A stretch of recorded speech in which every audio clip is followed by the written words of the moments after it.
The words cut through me like a knife. Don't show your face at Christine's wedding. You're a disgrace. My mother barked, her eyes cold as ice. Just 30 minutes earlier, I had discovered my bank account emptied. $38,700. Gone. 6 years of savings meant for my little sister's dream wedding. My mother had taken every penny money I had trusted her to help manage for Christine's special day. As family members watched in shocked silence, something inside me snapped. I looked her dead in the eyes and said, "Then watch it burn without my money." I always knew my place in our family. As the eldest daughter, I was the responsible one, the fixer, the provider. My sister Christine was the baby, the creative one, the one who needed protection. Our dynamic was established early by our mother Diane, who made it clear that my job was to take care of my sister while Christine was free to follow her dreams. Growing up in our modest suburban home in Pennsylvania, I learned to be self-sufficient. By 28, I had built a successful career as a financial advisor despite still paying off student loans. I lived in a small apartment, drove a used car, and put away every extra dollar I earned. Not for myself, but for a promise I'd made to Christine when she was just 16. "When you get married someday, I'll give you the wedding of your dreams," I had told her while we flipped through bridal magazines, giggling on her bedroom floor. It was one of those sisterly promises you make, but I meant every word. For 6 years, I had been saving specifically for that purpose, accumulating $38,700 in a dedicated account. Christine, now 25, had blossomed into a talented artist. Her watercolor paintings were beginning to gain recognition in local galleries, but the income was sporadic at best. She lived in a tiny studio apartment that doubled as her workspace, passion outweighing practicality. Despite our different paths, we remained close, calling each other almost daily, and meeting for Sunday brunches whenever possible. I still remember the day Christine introduced me to James 2 years ago. He walked into the restaurant tall, with kind eyes and an easy smile. What struck me most was how he looked at my sister like she was the most fascinating person he'd ever met. James worked as an environmental engineer, grounded and steady, where Christine was spontaneous and dreamy. They balanced each other perfectly. "He's the one," Christine had whispered to me in the restaurant bathroom, her eyes sparkling with certainty. I knew she was right. When James proposed last fall during a hike to their favorite lookout point, Christine called me immediately, voice trembling with joy. Without hesitation, I said the words I'd been waiting years to say: "I'm paying for your wedding, all of it. It's already taken care of." The silence on the other end of the line was followed by quiet sobbing. "Are you serious, Azure? You can't do that. It's too much. I've been saving for this since you were 20. It's already done," I explained. Christine and James wanted a spring wedding at a beautiful vineyard in California's Napa Valley. It would be a destination wedding for our Pennsylvania family, but the setting was perfect. Rolling hills covered with grapevines, a rustic stone building for the reception, and gardens bursting with flowers. Exactly the romantic, artistic setting Christine had always dreamed about. As planning began, our mother Diane immediately inserted herself into every decision. Though she hadn't offered a single dollar toward the expenses, she had opinions about everything from the invitations to the menu. "Mom, I appreciate your input, but Azure is paying for everything. I think we should consider what she thinks," Christine had said gently during one planning session. "I'm still the mother of the bride," Diane had snapped. "And Azure doesn't have the taste level for something like this. She lives like a college student." I bit my tongue, as I had countless times throughout our lives. For Christine's happiness, I would endure our mother's jabs. The wedding planning intensified with deposits needed for the venue, catering, and flights. Against my better judgment, I added Diane as an authorized user on my wedding savings account, strictly to help book vendors when I was unavailable due to my demanding work schedule. "I'm trusting you with this, Mom," I had said seriously. "This money is for Christine's wedding only. Don't be so dramatic, Azure," she had replied with a dismissive wave. "I raised you both without help from anyone. I think I can be trusted with a checking account." About 4 months before the wedding, I noticed several unusual transactions in the account. A payment to a home improvement store for $2,300, Another to a luxury furniture retailer. When I questioned my mother, she became immediately defensive. Those are for wedding surprises, she insisted. Stop monitoring every penny. You're being controlling. I wanted to believe her. I wanted family peace more than I wanted to be right. So I convinced myself that perhaps she was arranging special decorations or gifts. After all, this was for Christine's happiness. That was my first mistake. As the wedding date grew closer, the strange transactions continued. $500 at a spa, $300 at an upscale department store, $800 withdrawn in cash. The wedding account was bleeding money that couldn't be explained by vendor deposits or purchases. One evening after work, I drove to my mother's house unannounced. When she opened the door, her expression shifted quickly from surprise to irritation. "What are you doing here? I'm about to have dinner with friends." "I need to talk to you about the wedding account," I said, firmly stepping inside without waiting for an invitation. "There are transactions I don't understand." My mother's kitchen looked different. The dated oak cabinets had been replaced with gleaming white ones. New granite countertops sparkled under recessed lighting that hadn't been there during my last visit. "Did you remodel your kitchen?" I asked, though the answer was obvious. "Just a few updates," she said dismissively. The old cabinets were falling apart. "Mom, where did you get the money for this?" My stomach tightened as I already knew the answer. "That's none of your business. I'm an adult with my own finances," she snapped. "Now, about these transactions you're so obsessed with? They're all wedding-related?" "I'm handling things Christine wants but is too afraid to ask you for because you're so uptight about money." "What things specifically?" I pressed. "Special favors for the guests. Welcome baskets for out-of-town family. Things to make it special that you wouldn't think of with your practical mindset." I wanted to believe her. I desperately wanted there to be an explanation that wouldn't shatter my trust. But the new kitchen told a different story. "I need receipts," I said, "for everything. You don't trust me. After everything I've done for you girls." Her voice rose dramatically, eyes widening in practiced innocence. "I've spent countless hours planning this wedding. I'm not going to be treated like a criminal in my own home." I left without resolution, my thoughts churning.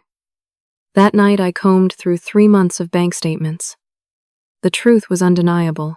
Over $11,000 had disappeared into unexplained purchases and cash withdrawals.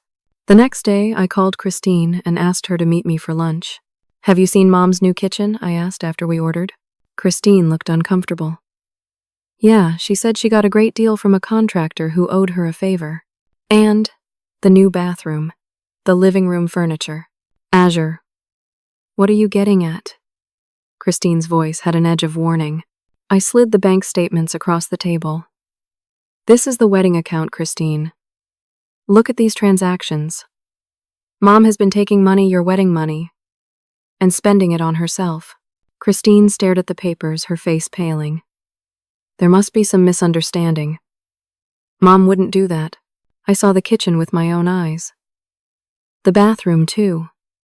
Those aren't misunderstandings." Tears filled Christine's eyes. "What are you going to do?" I need to confront her again with evidence this time, and I'm removing her access to the account immediately. "Please don't make a huge scene," Christine begged. "The wedding is only 3 months away. Can't we deal with this after? I don't want everything ruined." This was so typical of our family dynamic. Christine wanting peace at any cost, me expected to absorb the blow and fix the problem quietly. "I'll try to handle it calmly," I promised. "But this has to stop now." That afternoon I called the bank and removed my mother's access to the account. Then I sent her a text. "We need to talk about the wedding account. I know about the kitchen and bathroom. Your access has been removed." The response was immediate. A barrage of angry messages, accusing me of being controlling, ungrateful, and selfish. She threatened to tell Christine I was trying to ruin her wedding out of jealousy. Classic Diane, always ready to pit us against each other. I didn't respond to her texts. Instead, I decided to let things cool down for a few days before having a rational conversation. Another mistake. The following Monday, I received a notification from my bank about potential fraudulent activity. When I logged in, my heart stopped. The account balance that should have contained over $27,000 after the $11,000 already spent showed just $42.18. In the 3 days since I'd removed her access, my mother had emptied the account completely. 6 years of saving gone in a weekend. I called the bank in a panic, but the news was devastating. As an authorized user, my mother had legally withdrawn the funds before her access was revoked. There was nothing they could do. My next call was to my mother, but she didn't answer. I tried Christine, who also didn't pick up. With shaking hands, I got into my car and drove to my mother's house, adrenaline and rage pounding through my veins. When I arrived, I was surprised to see several cars in the driveway. Through the window, I could see my aunts, uncles, and cousins gathered in the living room. My mother had called a family meeting. I was walking into an ambush. When I walked into my mother's living room, all conversation stopped. 8 pairs of eyes turned toward me. My mother sat in her new armchair like a queen holding court, while Aunt Judy, Uncle Paul, my cousins Sarah and Tyler, and several other relatives were arranged around her. "There she is," my mother said with exaggerated sadness. "I was just telling everyone how worried we all are about you." "Where's the money, Mom?" I asked directly, my voice steadier than I felt. "Azure, honey, maybe you should sit down," Aunt Judy suggested, patting the sofa beside her. "Your mother says you've been under a lot of stress lately." "I'm not sitting down. I want to know where the $27,000 that was in that account went. The money for Christine's wedding that you emptied out 3 days ago." My mother's expression remained perfectly composed. "I don't know what you're talking about. I helped book some vendors, yes, but I never took any money." I pulled out my phone and opened the banking app. Should I show everyone the transactions? The withdrawals? The zero balance? As of Friday, a flicker of unease crossed my mother's face before she rallied. "Azure has always been jealous of the attention Christine gets," she told the room. "Now that her sister is getting married, she's inventing this story about missing money to cause drama." "That's not true," I said, looking at my relatives. "I saved for 6 years to pay for Christine's wedding. I put aside $38,700.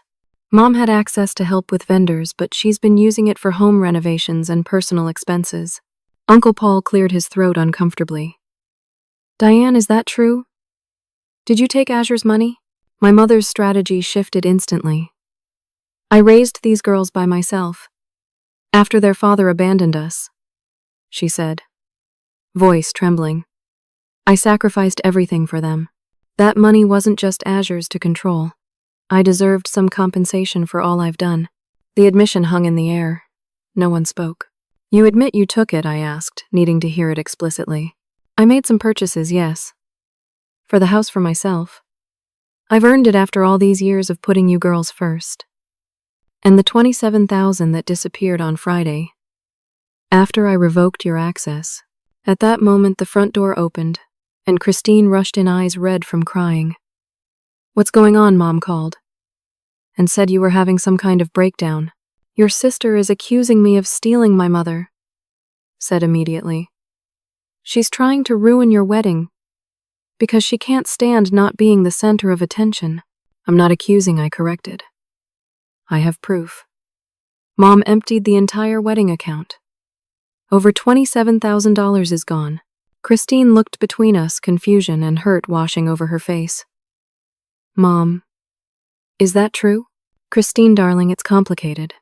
Your sister is making it sound worse than it is. I was just moving the money to a different account, where it would be safer." "Then where is it?" I demanded.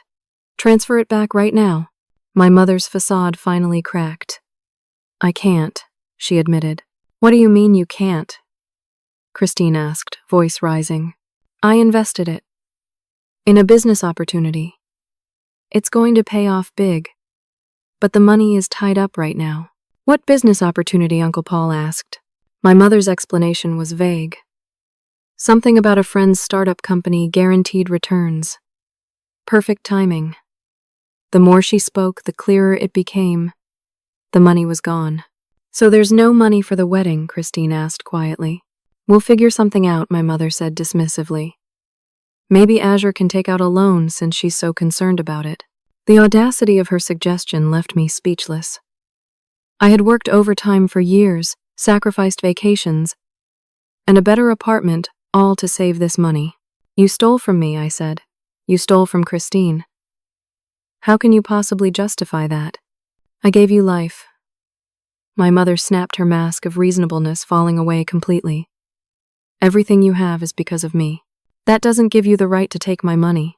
It's just money. Family is what matters. If you cared about your sister, you'd find a way to replace it, instead of causing all this drama. How? End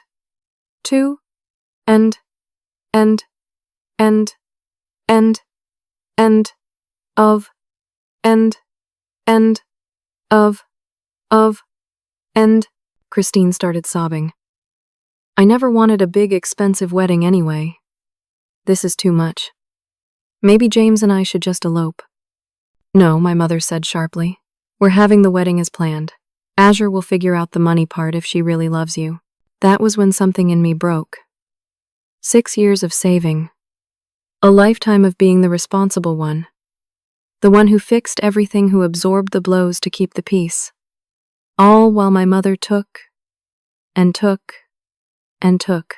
There's not going to be a wedding, I said quietly. Not the one we planned. The money is gone. My mother stood up, face twisted with rage. This is all your fault. If you hadn't been so controlling, checking every penny I spent, this wouldn't have happened. You stole from me, I shouted back, finally losing my composure. Don't you dare use that tone with me. I am still your mother, a mother who stole her daughter's savings.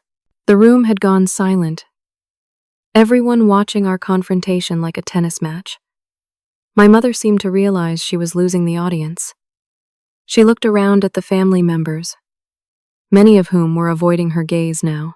She pointed a finger at me, voice shaking with anger. Don't show your face at Christine's wedding. You're a disgrace. She spat. You're trying to ruin everything for your sister because you can't stand that she's happy. The accusation hung in the air between us. Christine was crying silently. My relatives looked deeply uncomfortable. I looked at my mother, really looked at her, and saw her clearly, perhaps for the first time. The manipulation. The lies. The way she had always pitted Christine and me against each other while positioning herself as the martyr. Then watch it burn without my money, I said calmly before walking out the door. The following days passed in a blur of grief and anger. I ignored calls from everyone needing space to process what had happened. My phone buzzed constantly with notifications, voicemails from Christine, texts from relatives, even emails from my mother, ranging from defensive justifications to guilt-inducing accusations. I went to work, came home, and stared at the walls of my apartment, trying to figure out what to do next. The wedding was just 11 weeks away. Deposits had been paid to vendors with the money that remained in the account before my mother drained it completely. Guests had booked flights. Christine and James had already sent out their save-the-date cards.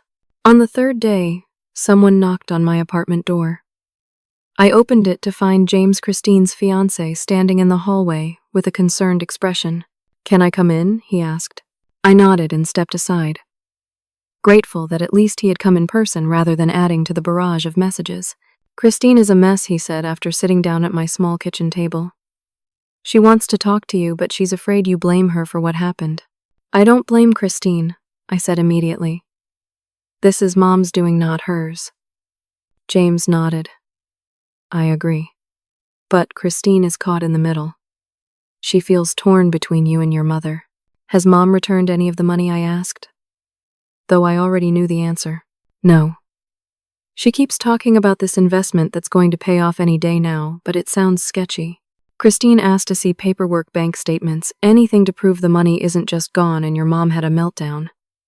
Started crying about no one trusting her. I sighed. Classic manipulation. Azure, there's something else you should know, James said hesitantly. Your mom has been telling family members that you're jealous of Christine getting married.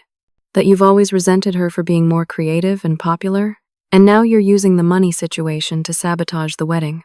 My heart sank. And people believe her. Some do.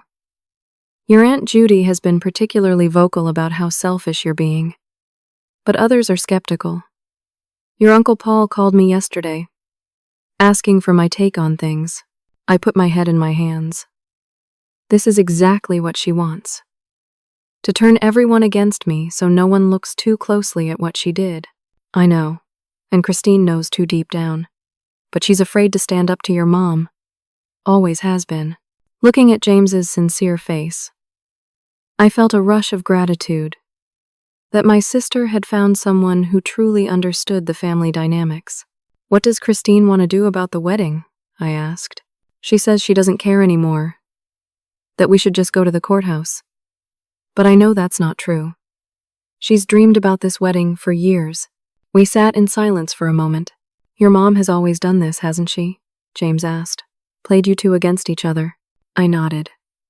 For as long as I can remember, I'm the responsible, boring one who needs to sacrifice. Christine is the special, creative one who needs to be protected and indulged. Mom reinforces those roles constantly. Christine talks about how you practically raised her sometimes. How you were the one who helped with homework, made lunches, showed up for school events. Mom was working, I said automatically, the explanation I'd given my whole life. Even when she wasn't, James said gently. Christine remembers. That night after James left, I received a particularly nasty text from my Aunt Judy. Your selfishness is breaking your sister's heart. If you really loved her, you'd find a way to pay for this wedding instead of making everyone miserable. I turned off my phone and cried myself to sleep. The next morning, I woke up to an email from my mother. The subject line read, "This is all your fault." Inside was a link to a fundraising page she had created titled, "Help Christine Have Her Dream. Wedding After Sister's Betrayal." The description painted me as a jealous sister who had promised money then cruelly withdrawn it at the last minute. I sat staring at the screen, a strange calm settling over me as I realized how far my mother would go to avoid taking responsibility. She would sacrifice my relationship with my sister, my reputation with our family, anything to protect her image and maintain control. That afternoon, I received a call from a number I didn't recognize. It was my cousin Tyler's wife, Amanda. "I wanted to tell you that not everyone believes your mom's version of events," she said without preamble. "Tyler and I were at your mom's house yesterday, and we saw the new furniture, the kitchen, even a brand new television that still had the price tag on it." "Thank you for telling me," I said, throat tight with emotion. "There's more," Amanda continued. "Your mom was bragging about a spa weekend she's planning in New York next month." She said, and I quote, "After all the stress of planning this wedding, I deserve some luxury." Tyler asked her directly if that was being paid for with the wedding money, and she got defensive and changed the subject.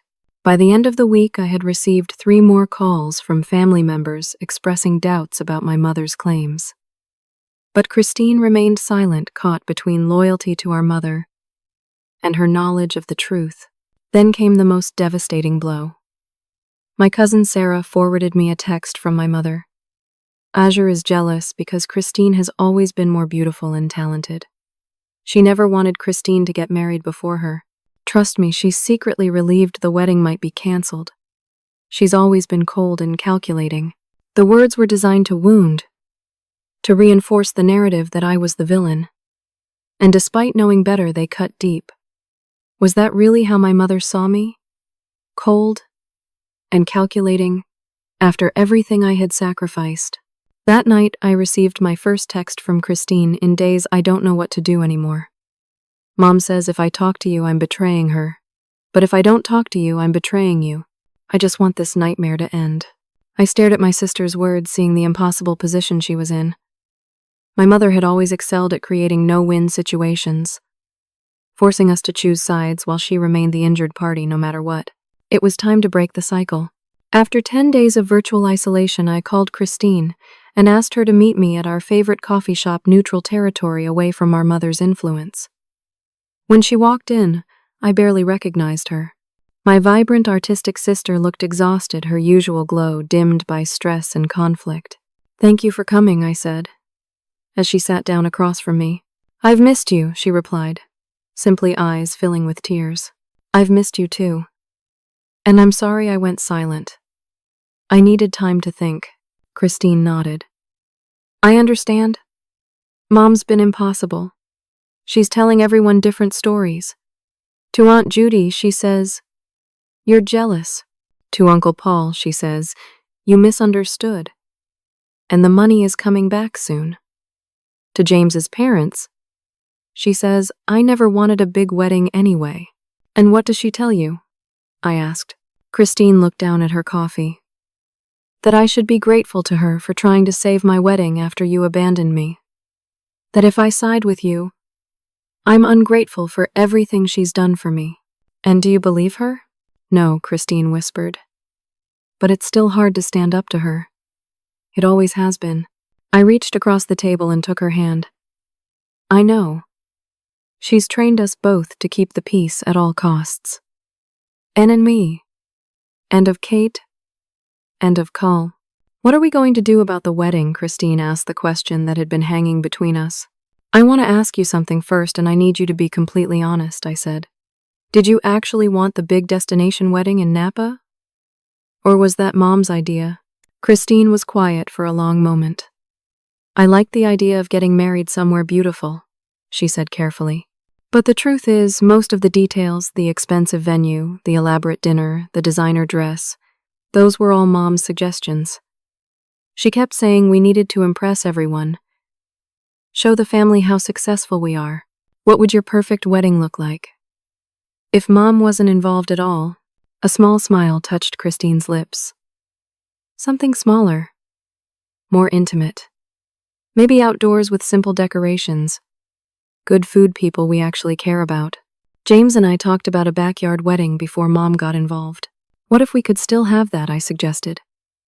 "Cancel the expensive venue, the elaborate plans. Do something authentic that actually reflects you and James." "But what about the deposits? The flights people have booked. Some deposits might be refundable if we cancel now. As for the flights, people can still come, just to a different type of wedding." Christine bit her lip. "Mom would lose her mind." "Yes, she would," I agreed. "But this isn't about Mom. It's about you and James." "I don't want to lose you, Azure," Christine said suddenly. "All my life, you've been the one person I could truly count on. When Mom was busy or distracted or angry, you were there. You're the one who came to my art shows in high school when Mom was too busy. You're the one who taught me to drive, who helped me apply for college." Her words touched something deep inside me. Despite everything, the bond between us remained strong. "I don't want to lose you either," I said. "Which is why we need to stop letting Mom come between us." Christine took a deep breath. "There's something else you should know. After you left that day, Mom told me she's been covering my rent for the past year." I frowned. "What? You pay your own rent? I've seen you write the checks." "I do write the checks. But apparently, Mom has been transferring money into my account each month to cover most of it. She says I could never survive as an artist without her help. And if I side with you, that help stops." The revelation stunned me. Another layer of manipulation, another way to keep Christine dependent and controlled. "Did you know about these transfers?" I asked. "No," Christine admitted. "I thought I was managing on my own. It was tight sometimes, but I was proud of supporting myself. Now she's saying I owe her for all that help." "You don't owe her your freedom, Christine. Or your wedding day." We talked for hours, peeling back layers of our mother's manipulation that had shaped our entire lives. Christine revealed that our mother had discouraged her from taking a gallery job last year, saying it would distract from her art, when in reality, it would have given her financial independence. I shared how our mother had tried to talk me out of my promotion at work, suggesting I wasn't ready for the responsibility, when actually it meant I had less time to solve family problems. She doesn't want either of us to be truly independent, Christine realized. She needs us to need her. Or at least to think we do, I added. By the time we left the coffee shop, we had the beginnings of a plan. It was risky and would cause short-term drama, but potentially lead to long-term freedom from the toxic patterns that had defined our family for decades. The next day, I called the wedding venue in Napa Valley and explained the situation. To my surprise, the coordinator was sympathetic. Unfortunately, this happens more often than you'd think, she told me. Family drama is part of many weddings. Since you're canceling more than 60 days out, we can refund 50% of your deposit. It wasn't everything, but it was something. Over the next 2 days, I contacted every vendor explaining the circumstances and requesting refunds where possible. Some were understanding, others weren't. But I managed to recover about $9,000 in total. Meanwhile, Christine spoke with James about alternative plans. His parents owned a beautiful home in the suburbs with a large backyard garden that his mother tended meticulously. They immediately offered it as a wedding venue. They said they'd be honored. Christine told me, her voice lighter than I'd heard in weeks. And James's mom is excited to help with decorations. She's been pressing flowers from her garden for months, hoping Christine would want to use them somehow. Everything was falling into place for a new kind of wedding. One that truly reflected Christine and James rather than our mother's need for status and control. Then came the text from our mother. The fundraising page has raised $2,800 so far for Christine's wedding. People are so generous when they hear about a sister's betrayal. Don't worry, I won't mention you by name. That would be cruel. It was the final straw. The next morning, I woke up with absolute clarity about what needed to be done. I called Christine. I'm canceling everything today, I told her. Every remaining reservation, every service. It's time to pull the plug completely. Mom's going to explode, Christine said. But I could hear resolve in her voice. Let her. We're done letting her control us through fear and manipulation. I spent the entire day on the phone and email, systematically dismantling the elaborate wedding plans. The flights for immediate family members that had been booked on my credit card canceled. The hotel block in Napa released. The flowers, the cake, the photographer, all notified that their services were no longer needed. With each cancellation, I felt a weight lifting. By evening, I had recovered another $3,000 in refunds and had a clear accounting of what was lost versus saved. In total, I had reclaimed approximately $12,000 of the original $38,700. Not a complete recovery, but enough to fund a beautiful backyard wedding, and perhaps even help Christine become truly independent from our mother. I transferred the recovered money to a new account that only I could access, determined not to make the same mistake twice. That night, my phone exploded with notifications as word spread through the family. My mother had discovered the cancellations and was in full meltdown mode, calling everyone who would listen to denounce my cruelty and selfishness. I received a particularly vicious voicemail. You've finally shown your true colors, Azure. I always knew you resented Christine's happiness. I've spent years protecting her from your jealousy, but now everyone will see what I've always known. You're cold and heartless. No wonder you're alone. The words stung, but they no longer had the power to crush me. I was seeing the pattern too clearly now, the way she twisted reality to maintain her position as the victim, the martyr, the long-suffering mother. The next day, Christine called me in a panic. Mom showed up at my apartment this morning. She was hysterical, saying you've ruined everything and that I need to choose between you and her right now. What did you say? I asked, holding my breath. I told her I'm marrying James in his parents' backyard in 2 months. She can attend as a guest if she behaves. But she isn't planning anything or controlling anything. Pride swelled in my chest. How did she take it? Not well, Christine said with a shaky laugh. She said I was making the biggest mistake of my life, that no one would respect a budget backyard wedding, and that I'd regret throwing away the chance for a proper celebration. And how do you feel about it? Terrified, Christine admitted. But also relieved. For the first time, this feels like my wedding, not hers. Over the next few days, our mother escalated her campaign. She called James's parents, trying to convince them that their home wasn't suitable for a wedding. She contacted extended family members, telling them not to bother coming to the sad little ceremony that had replaced the grand event she had planned. She even reached out to my boss, claiming I was having a mental health crisis and needed time off work. But something unexpected happened. People stopped believing her. Uncle Paul called me directly. I spoke with the venue in Napa. They confirmed your mother had been adding all sorts of expensive upgrades that weren't in the original package. The coordinator said she kept insisting on changes that added thousands to the bill, always saying, "Money is no object." "I know that money came from you, Azure." Cousin Sarah messaged Christine. "Just saw your mom shopping at Nordstrom with a stack of bags.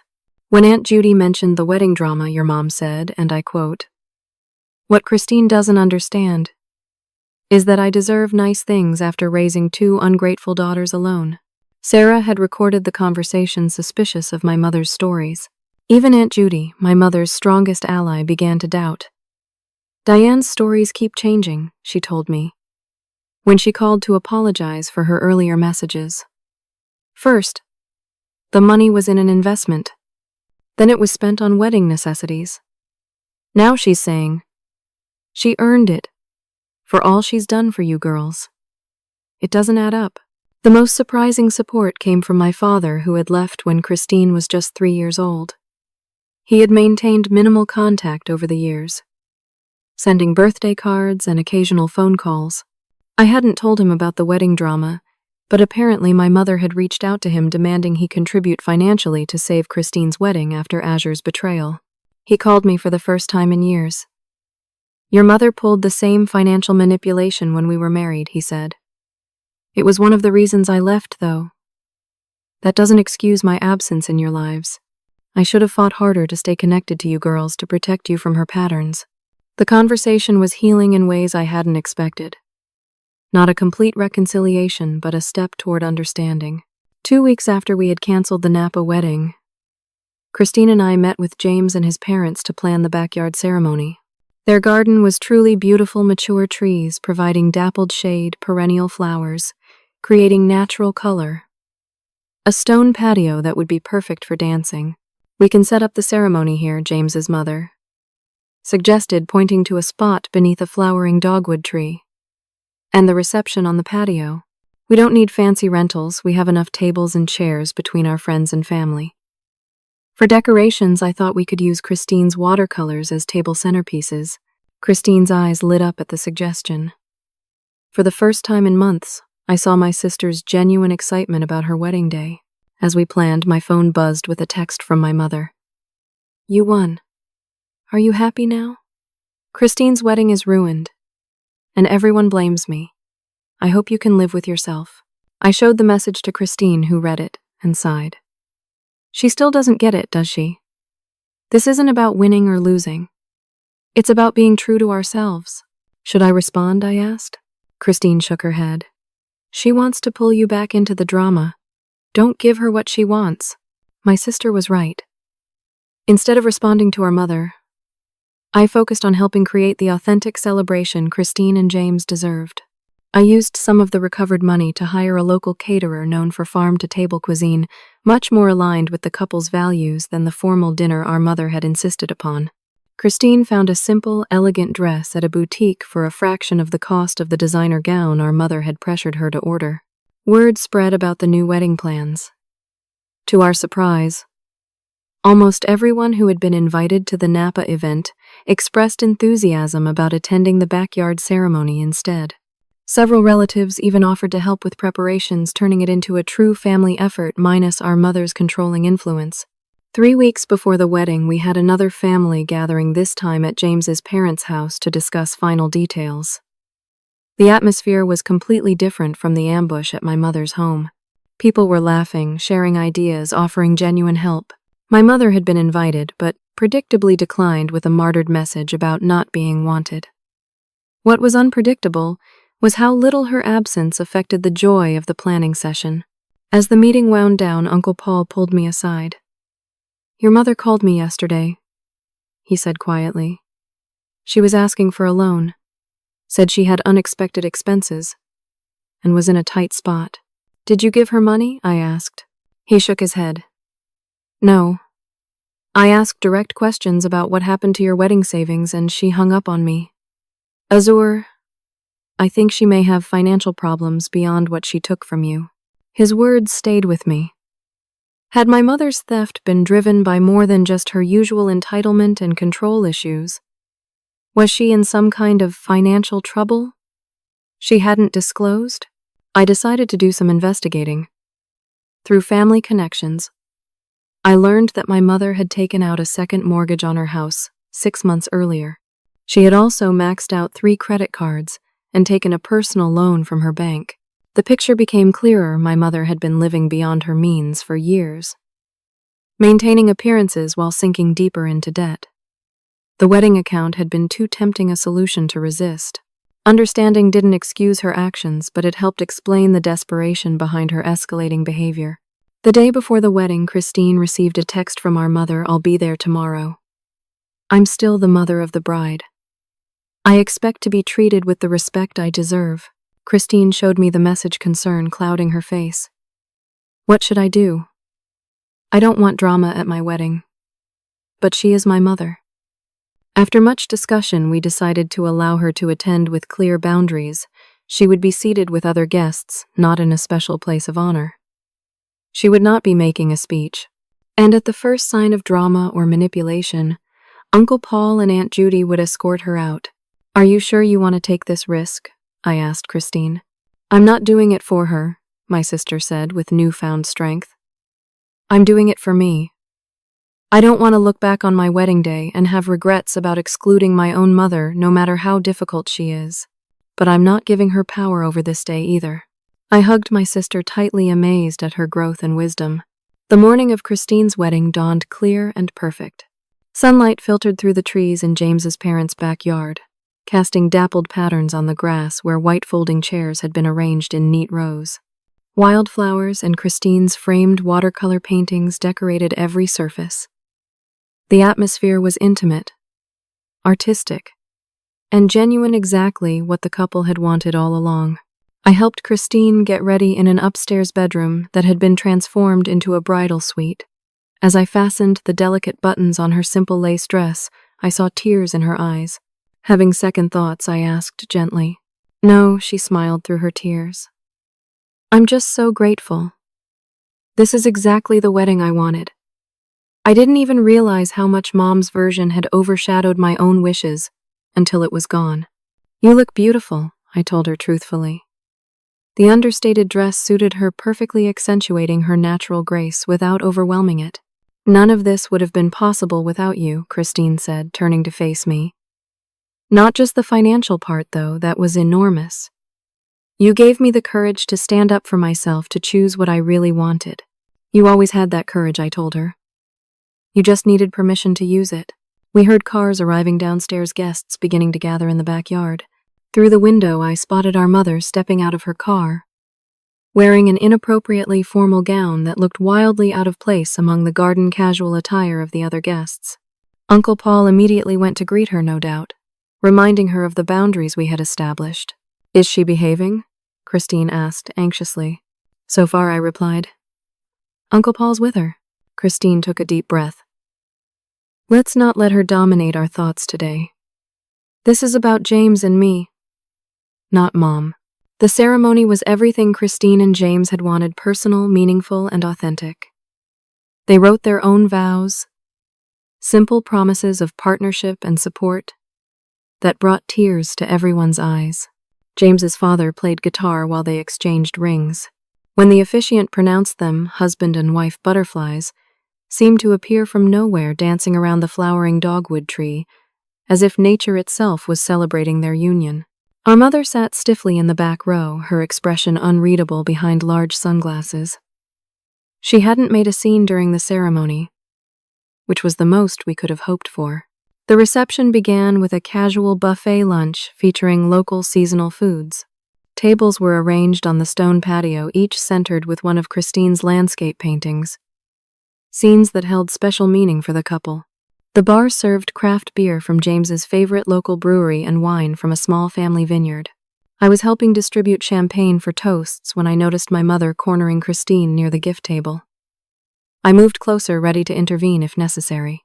"This is what you settled for," I heard my mother say. After all my hard work planning a proper wedding, Christine looked around at the joyful celebration. "This isn't settling, Mom. This is exactly what I wanted. Everyone is having a wonderful time. It's quaint," our mother said dismissively. "But people will talk. They'll wonder why we downgraded so dramatically. The only person concerned about appearances is you," Christine replied calmly. "Our friends and family are happy to be celebrating with us, regardless of the setting. If you had just given me more time, I could have fixed everything," our mother insisted. "That money would have been returned eventually." "Mom, we both know that's not true," Christine said firmly. "The money is gone. But what I gained is worth so much more: the freedom to have the wedding I actually wanted with the people who truly care about us." Our mother's face hardened. "I see Azure has completely poisoned you against me. After everything I've sacrificed for you girls." Before Christine could respond, James appeared at her side, placing a protective arm around her waist. "Mrs. Taylor, today is about celebration. Christine and I would appreciate it if you could respect that." For a moment, I thought our mother might cause the scene we had feared. But something unexpected happened. She looked around at the gathering, at the genuine joy on people's faces, at the simple beauty of the setting, at the obvious happiness radiating from the couple, and something in her expression shifted.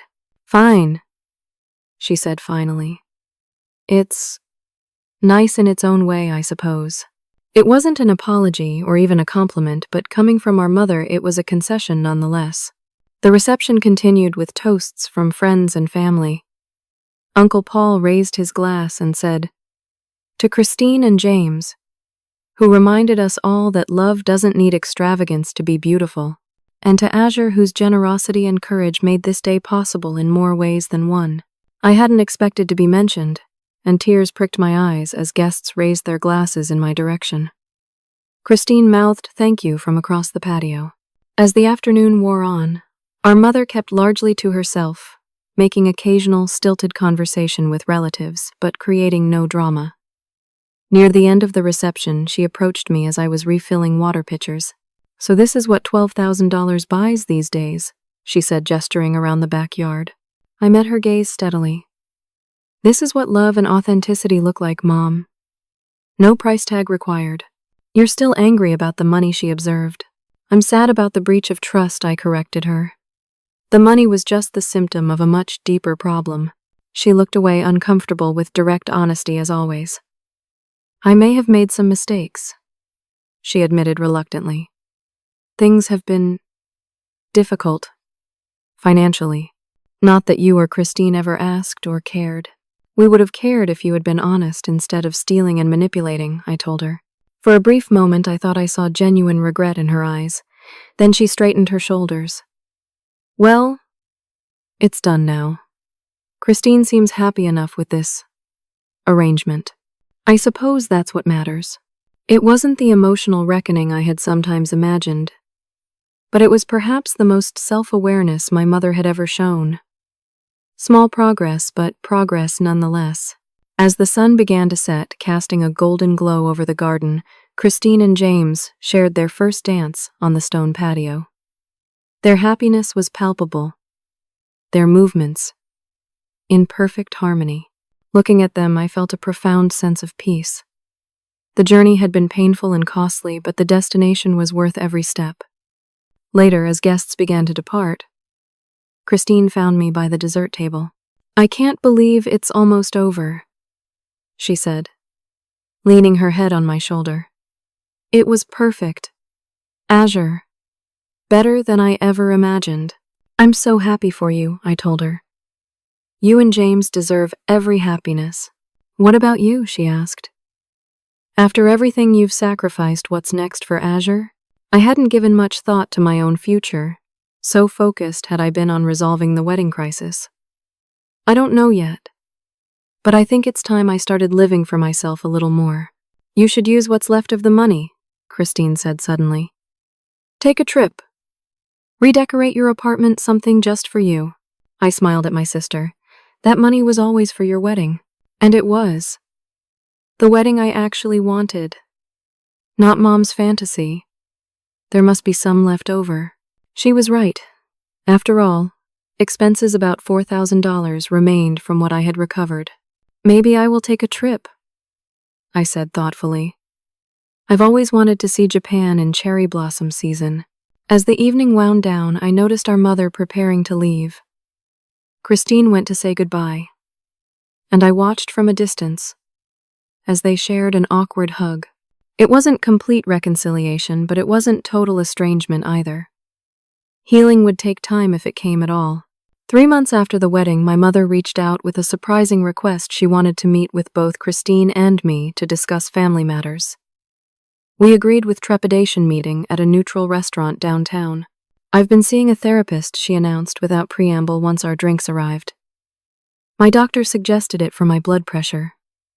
But we've been talking about other things too. Christine and I exchanged glances, too shocked to respond. I'm not saying I did everything wrong, our mother continued.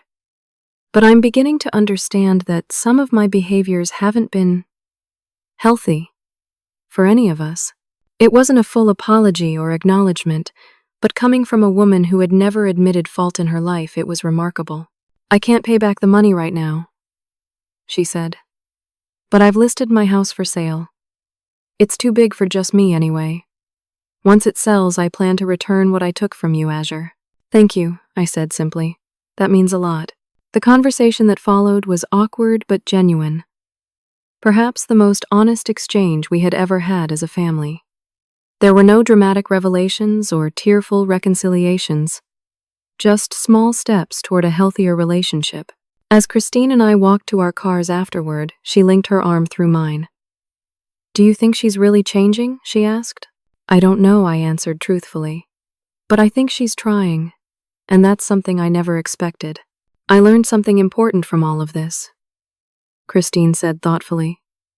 Money can be replaced, but self-respect can't be bought. And I learned that sometimes the most loving thing you can do is stop fixing everything for the people you care about. I added. Setting boundaries isn't selfish. It's necessary. In the year that followed, our family dynamics shifted slowly but significantly. My mother eventually sold her house, downsized to a condo, and repaid most of what she had taken. Our relationships remained complicated with occasional backsliding into old patterns, but the toxic cycle had been broken. As for me, I did take that trip to Japan, using part of the recovered money to fulfill a long-deferred dream. Walking among the cherry blossoms, I reflected on the painful journey that had led to this moment of peace. The cost had been high, not just financially, but emotionally. Yet what emerged from that crucible was stronger than what went in my relationship with Christine, my sense of self-worth, and my understanding of what truly matters in life. Sometimes the most valuable things we gain come from what we lose. In standing up to my mother's manipulation and theft, I had lost money, but gained something far more precious. The courage to value myself as much as I had always valued others. Have you ever had to make a difficult choice between keeping the peace and standing up for yourself? What did you learn from that experience? I'd love to hear your thoughts in the comments. And if this story resonated with you, please like, subscribe, and share it with someone who might need to hear it. Thank you for listening to my journey. Remember that your worth isn't determined by how much you sacrifice for others. Sometimes the bravest thing you can do is draw a line and say no more.